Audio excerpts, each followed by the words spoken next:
ఇదేంటి ఒక్క ఆటోనే తీసుకుని వచ్చారు? అల్లుడు గారు, ఈ ఏరియాలో ఈ ఒక్క ఆటో దొరకడమే గగనం. ఎలాగోలా సర్దుకుని వెళ్దాం అల్లుడు గారు, రండి. అవునండి, మీ కార్ యాక్సిడెంట్ వల్ల రిపేర్కి వెళ్ళింది. అడ్జస్ట్ అయి వెళ్దాం. బావుగారు, మీకు కాళ్ళు అలవాటైపోయి కంఫర్ట్గా వెళ్తున్నారు, కానీ ఆటో జర్నీ ఎంత బాగుంటుందో తెలుసా? ఆలోచిస్తారేంటండి, ఆటో ఎక్కండి. అల్లుడు గారు, రండి, ఎక్కండి.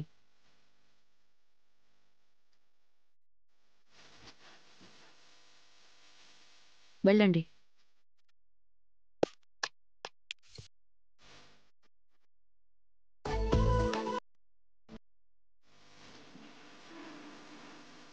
కొంచెం జరగండి. జరగమ్మ కొంచెం. ఇంకెక్కడికి జరగాలి? కొంచెం జరగచ్చు కదా.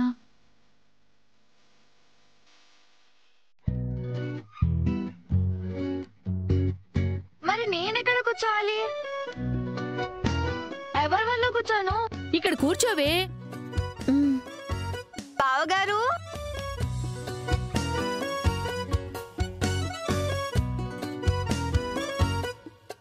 కొంచెం జరగండి బావగారు. పద బాబు.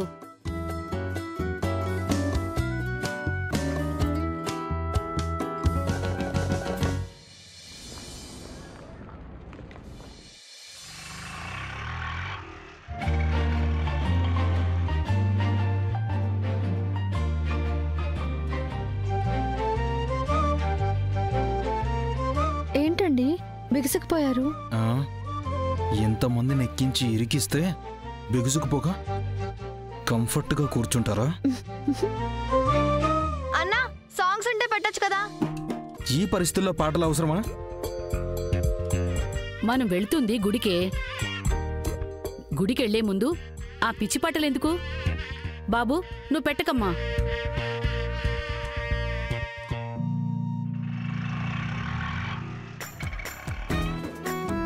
ఏంటి బాబు డ్రైవింగ్? కొంచెం గోతుల్లో చూసుకుని వెళ్ళు. సార్, ఈ రోడ్డు ఎలాగే ఉంది సార్. మా బావగారు అలానే అంటారు, కానీ మీరు గోతుల్లోనే వెళ్ళండి, బానే ఉంటుంది.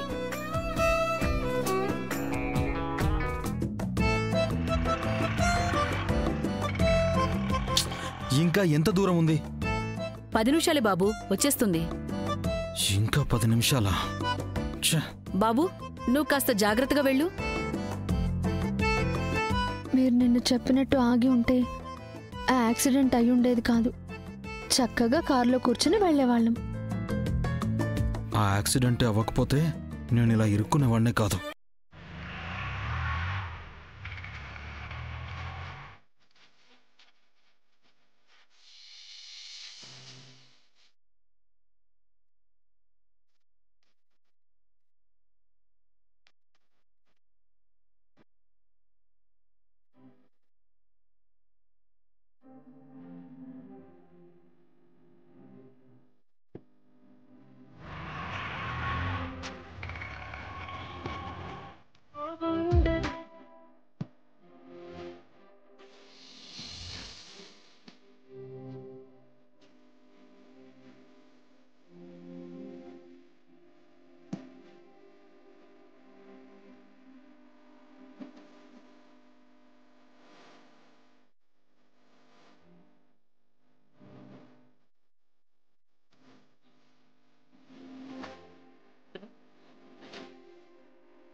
శివ, నా మాట విను. మీ వాళ్ళు మనం పెళ్లి చేయరు. మనం ఎక్కడికైనా వెళ్ళిపోయి పెళ్లి చేసుకుందాం. నేను అన్ని ఏర్పాట్లు చేస్తున్నాను, సిద్ధంగా ఉండు. 2 రోజుల్లో మన పెళ్లి జరగాలి, జరిగి తీరాలి.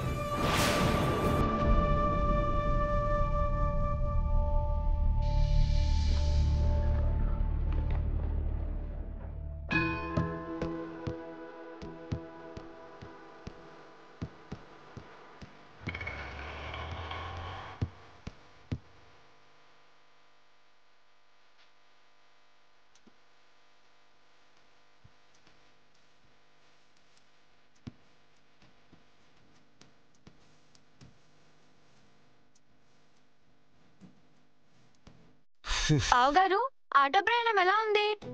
పరమ వరస్ట్గా ఉంది. మేమంతా చూసాంలేండి. ఏం చూసావు? అయ్యి నా నోటితో చెప్పేంత వయసు నాకు ఇంకా రాలేదు బావగారు.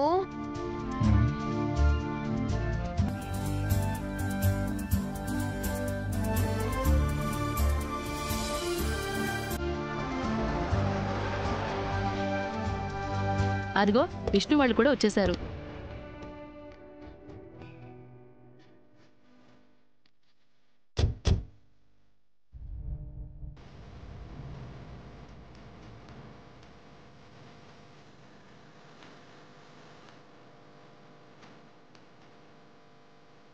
విష్ణు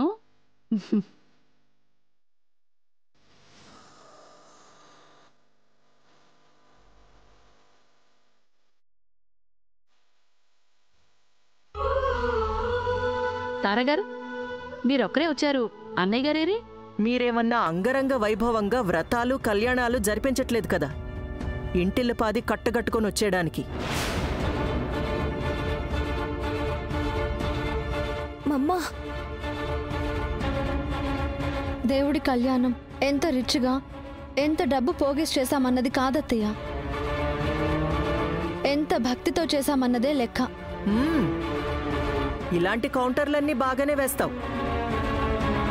మీ వ్రతాలు కళ్యాణాలు ఎంత భక్తితో చేస్తారో మేము చూస్తాం కదా. కృష్ణ, చెయ్యాల్సిన కార్యక్రమాలు చాలా ఉన్నాయి. పదండి వెళ్దాం. పదండమ్మా వెళ్దాం.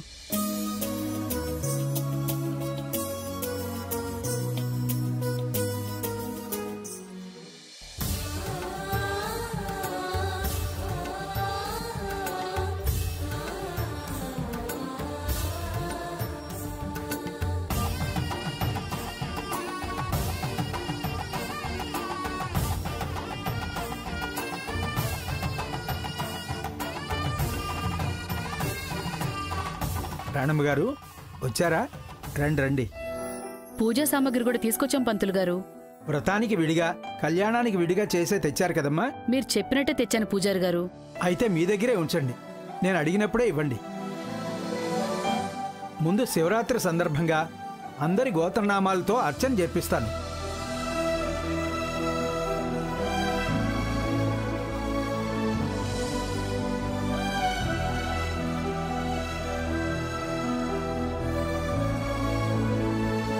ఆ తర్వాత జరగాల్సిన కార్యక్రమాలు మొదలు పెడదాం. అలాగే. హరి ఓం శ్రీమన్మహాగణాధిపతే నమః. మహాలక్ష్మీదేవతాభ్యో నమో నమః. ఓం మౌన వ్యాఖ్యా ప్రకటిత పరబ్రహ్మతత్వం యువానం వర్షిష్టాంతే వసదృశిగణైరాప్తాం బ్రహ్మనిష్టైః ఆచార్యేంద్రం కలకల్ప చిన్ముద్రమానందరూపం స్వాత్మా రామం మూర్తవదనం దక్షిణామూర్తి మూర్తిమీడే. స్వాత్మా రామం మూర్తవదనం దక్షిణామూర్తి మీడే. ఏంటో ఈ పూజలు పునస్కారాలు, ఇలా ఇక్కడ ఇరుక్కుపోయాను నేను. జనన మరణ దుఃఖచేరుడక్షం నమామి. చిత్రం బటతరో మూలే బద్ధ శిష్య చిత్రం బటతరో మూలే ఉద్ధా శిష్య గురో వివాహ. అమ్మ కృష్ణ, కొబ్బరికాయ ఇవ్వమ్మా.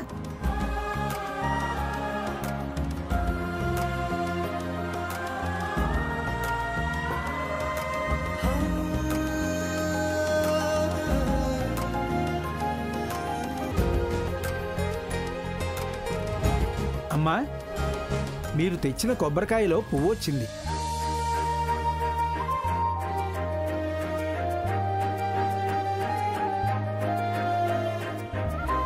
దేవుణ్ణి ఏ కోరిక కోరుకున్నావో గాని అది ఖచ్చితంగా నెరవేరుతుంది.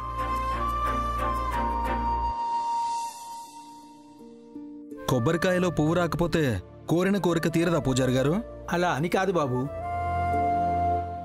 ఆ మహాశివుడు అందరి కోరికల్ని తీరుస్తాడు. కొందరి కోరికల్ని ఖచ్చితంగా తీరుస్తానని ఇలా సంకేతంతో ఆయనే మనకిలా ఇస్తాడు. అన్నయ్య, నువ్వు కామ్గా ఉండు. ఇవి తీసుకోండి. ఓం అచ్యుతానంద గోవింద విష్ణు నారాయణామృత భోగాన్ వేణాశ్రయాశేషాం ఆసుమంతరే హరే ఆరోగ్యం దీర్ఘమాయుష్యం బలం తేజోధ్యం శ్రియం స్వభక్తేభ్య అనుగ్రహంతం వందే ధన్వంతరిం హరిం ధన్వంతరే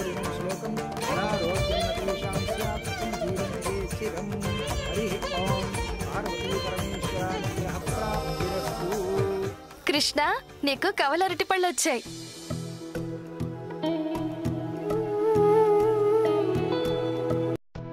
అంటే నీకు పుట్టబోయేది కవలలేమోని.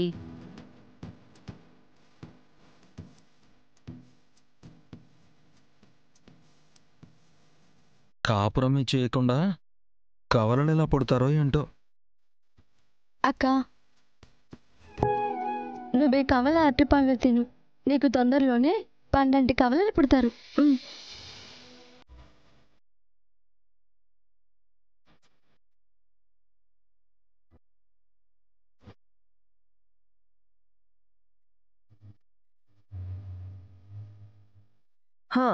పెళ్ళై ఇన్ని రోజులైనా ఇంతవరకు పిల్లా జల్ల ఎవ్వరూ కలగలేదు.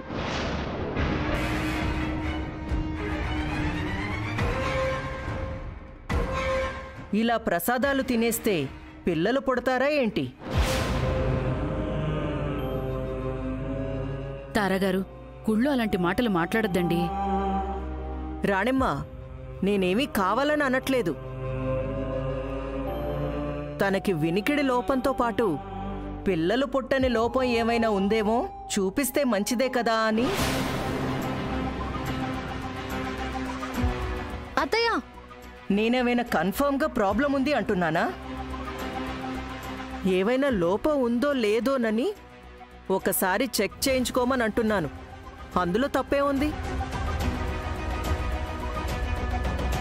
అమ్మా, ఏది ఏమైనా సరే పెద్దల స్థానంలో మీరున్నప్పుడు పిల్లల్ని అలా అనకూడదు.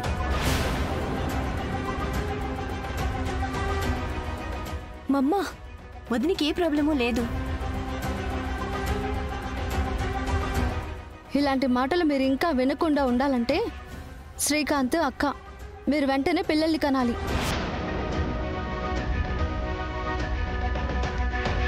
అమ్మా, మీరు సుబ్రహ్మణ్య స్వామి వ్రతం చేసుకునే ముందు మన గుడి ఆవరణలో ఉన్న మహావృక్షానికి దంపతులు ఇరువురు దగ్గరుండి ఉయ్యాలల్ని కట్టిస్తే ఖచ్చితంగా పిల్లలు పుడతారని పూర్వకాలం నుంచి అందరూ నమ్ముతారు. అయితే మీ చేత కూడా దగ్గరుండి నేను ఉయ్యాలు కట్టిస్తాని.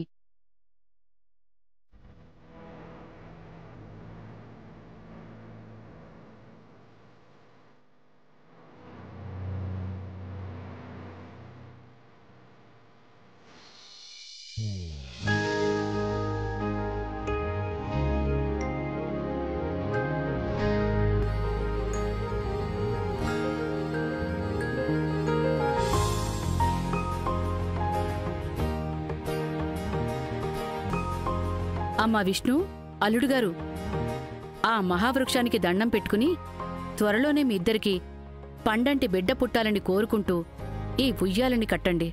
తీసుకోండి.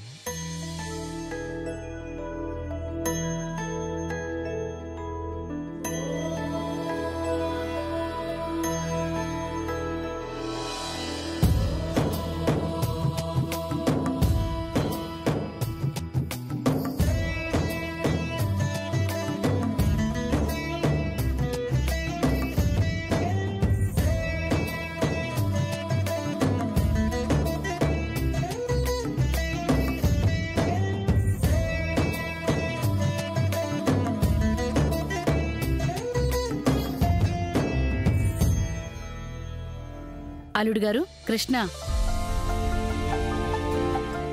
ఇప్పుడు మీరు కట్టండి. మేమెందుకు ఉయ్యాల కట్టడం? ఏమో అల్లుడుగారు, తారాగారు విష్ణుని అన్నట్టు రేపు కృష్ణని కూడా అంటారు. అందుకే మీరు కూడా ఈ ఉయ్యాల్ని కట్టేసి చక్కగా త్వరలోనే ఓ పండంటి బిడ్డని కనేయండి. ఇవన్నీ నేను నమ్మను. ఎలాగైనా ఈ రోజు గుడిలో ఈ కార్యక్రమాలు, కళ్యాణం దిగ్విజయం అవ్వాలి. అప్పుడే అమ్మకి మా గురించి నిజం తెలియకుండా ఉంటుంది. ఏవండి, ఉయ్యాలే కదా, కట్టేస్తే ఏం కాదులేండి, కడదామండి. నేను కట్టను. ఇలాంటి పిచ్చి పిచ్చివి నాకు నచ్చవు.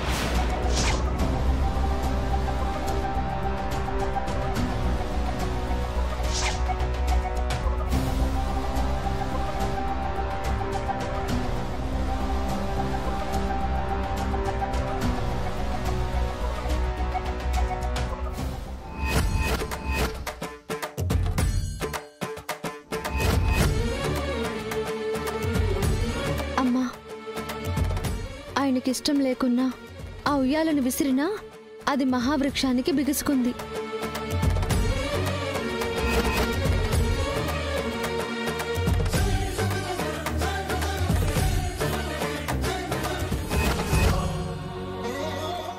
ఆ ఉమా పరమేశ్వరుని ఆజ్ఞని ఎవరూ ఆపలేరు.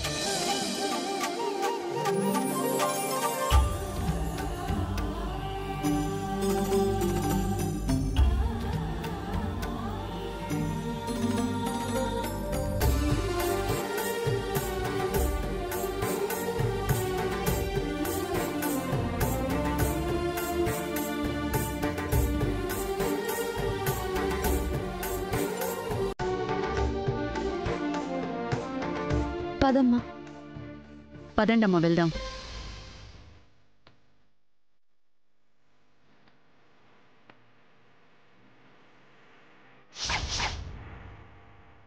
ఈ ఉయ్యాల బిడ్డల పుట్టని వాళ్ళకి బిడ్డలను కలిగిస్తుంది. నాలా బిడ్డలను కోల్పోయిన వాళ్ళకి తిరిగి ఆ బిడ్డల్ని ప్రసాదించే వరమిస్తే ఎంత బావుండు. నేను నా భర్తతో కలిసి ఈ ఉయ్యాల కట్టే అవకాశం లేదు. ఎందుకంటే నా భర్త నాకు దూరంగా ఉన్నాడు. నీకే గనుక నిజంగా బిడ్డల్ని ప్రసాదించే శక్తి కనుక ఉంటే నా బిడ్డని నా దగ్గరికి చేర్చు స్వామి.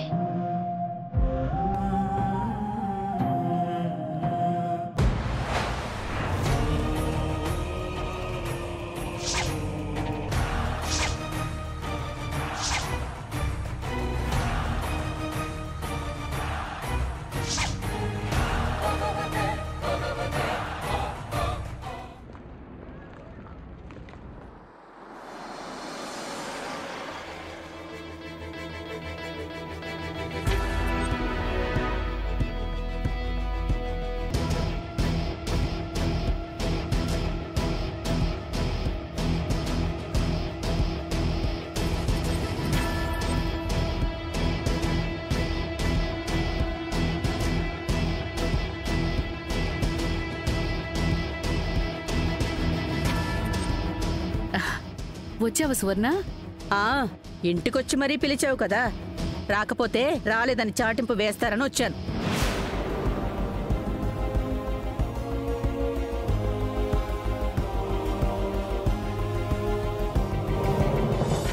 రాణమ్మ గారు, త్వరగా మొదలు పెడదామా అండి? అలాగే పూజారి గారు. పదండి.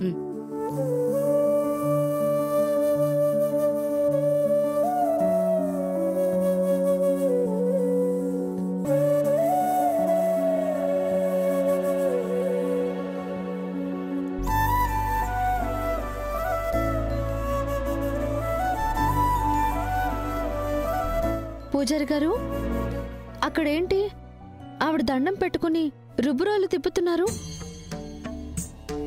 ఆ రుబ్బురోలు ముందు నిల్చొని మీ మనసులో సమస్యను కానీ, కోరికను కానీ, మీ ప్రశ్న కానీ ఏదైనా సరే తీరుతుందా లేదా అని ఆ పరమశివుడిని వేడుకుంటూ ఆ రుబ్బురోల్ని తిప్పితే మీ కోరిక తీరుతుందని ఆ భగవంతుడు సంకల్పిస్తే ఆ రుబ్బురోలు తిరుగుతుంది.